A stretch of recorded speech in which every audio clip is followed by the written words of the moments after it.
I recently acquired this second-hand HP office computer.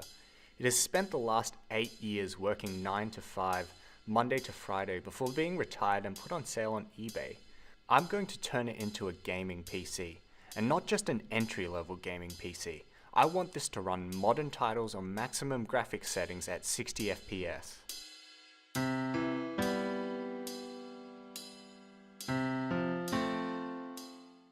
Now, a quick introduction about these computers.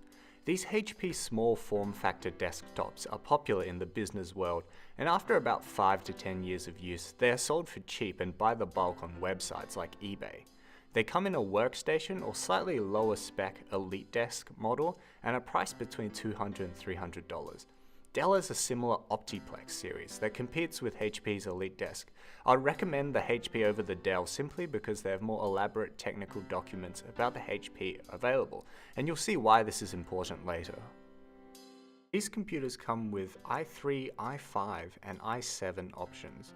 I personally was lucky enough to find an i7 model, and if you see one, I would highly recommend paying the slight premium for a better processor.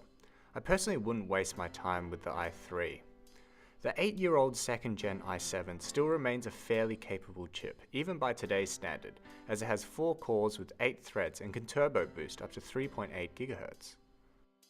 Most of these also come with 8 GB of DDR3 RAM, which is not bad, and also a 500 GB hard drive, which is great for your Steam library, but I would highly recommend getting an additional SSD as your boot drive. There is a bit of a trend going around to buy one of these desktops and put in a low power graphics card like the GT 1030 or GTX 1050. This is a really simple upgrade and is great if you just want a low budget entry level gaming computer and you're happy turning down the settings or running games at 30 FPS. The low power requirements of these graphics cards mean that most PCIe slots are able to provide the 75 watts without any additional power cabling. But if you want to install a more powerful graphics card, we start running into problems. If you want to install a new high-end graphics card like the NVIDIA GTX 1070 or 1080, or are trying to use an older GPU, that 75 watts from the PCIe bus just won't cut it. For example, my testing card requires a 6-pin power outlet and recommends a 500 watt power supply.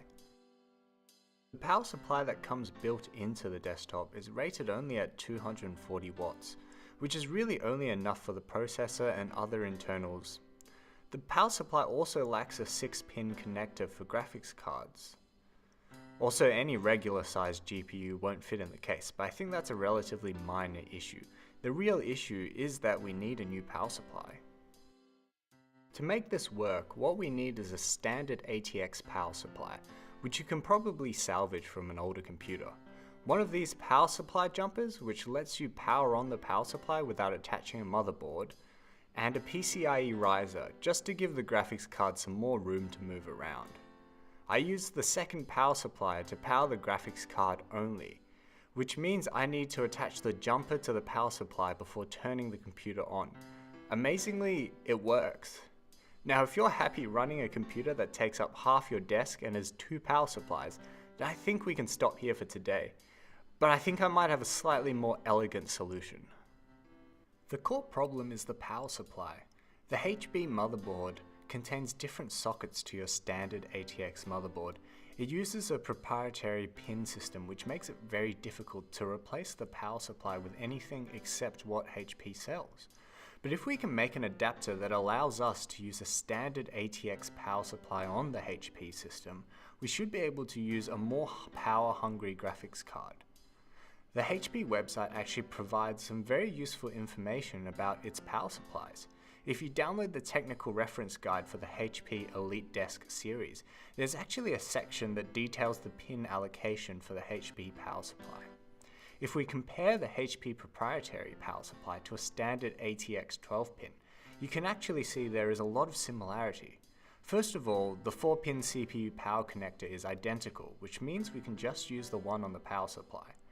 The remaining pins can all be connected to a corresponding pin on the standard ATX power supply. 2 things to note. There is first a power good pin on the HP power supply. This can be left disconnected, but you will get a warning message when you boot up that you can skip.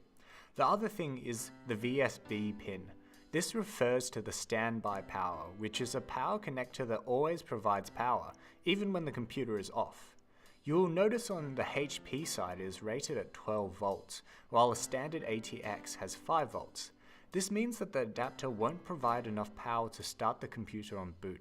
The simple solution to this is to jump start your power supply every time on boot, and we'll talk more about this later, but just know that you can connect this directly even though the voltage settings are different.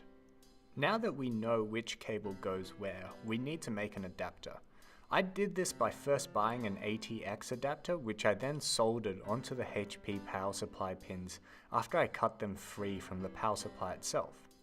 This is a pretty straightforward solder job, though you really don't want to mix up any of the wires since you could risk damaging your motherboard or power supply, or both.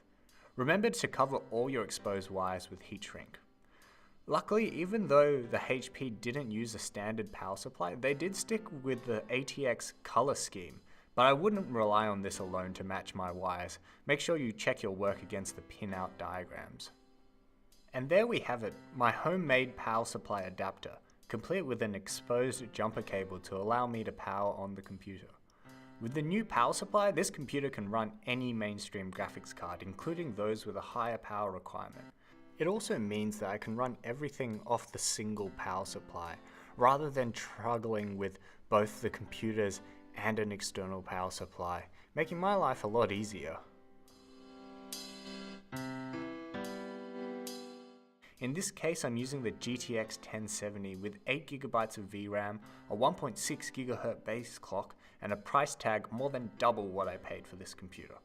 This card will undoubtedly push this HP office computer to its very limits. Now let's see how our new system handles some games. Give our boys some room! That's our cue! The first game I booted up was Battlefield 1. This game is really well optimized, and even using a GT 1030 you can get some solid performance at medium settings. The 1070, however, gives us an average frame rate of 90 at 1080p on ultra settings. Obviously the graphics card is doing most of the hard work here, but it's nice to see that even the 8-year-old processor isn't holding back performance too much. Though I didn't test other Frostbite engine titles, you can expect similar performance from them.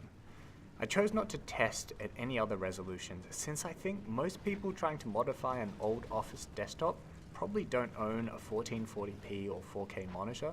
To be honest, most probably won't buy a GTX 1070s either.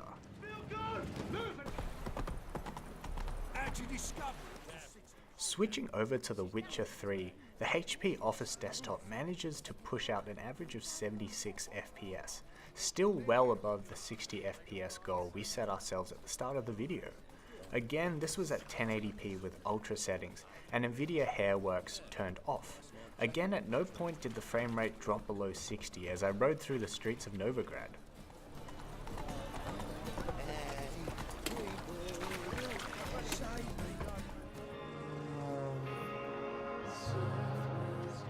The last game I thought to test was Far Cry 5, which is probably a little bit more graphically intensive and a little less well optimized than the last two titles.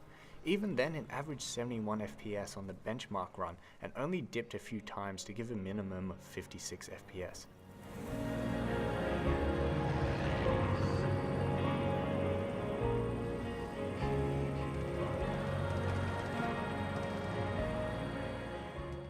So what did we learn from all this? Well, with a bit of research, you can upgrade the power supply and graphics card in one of these old office computers, and you can still play modern titles at good frame rates with a new graphics card installed. HP makes this a bit easier since they publish their power supply specs online. I tried digging into the Dell optiplex side of things, and it looks like there are no official documents detailing the pin assignments on Dell computers. There have been attempts by people to map them out themselves, but I would approach these with caution. So, would I recommend buying a GTX 1070 for one of these computers? No. It doesn't make a lot of sense to put a brand new high-end graphics card in an 8-year-old office computer. What might be a better idea would be getting your hands on a second-hand card from the last generation, like the GTX 980 or 970. I'm proud to say that for the last few weeks, I have actually been using this desktop as my only computer. I did manage to fit the setup into a mini ITX case that I bought second-hand, and I rewired the reset button on the front of the case to use as the power supply short circuit, meaning I don't need to deal with any more exposed wires. I won't go into case modding in this video, but in my next video I'll show you how I managed to put a micro ATX motherboard into a mini ITX case.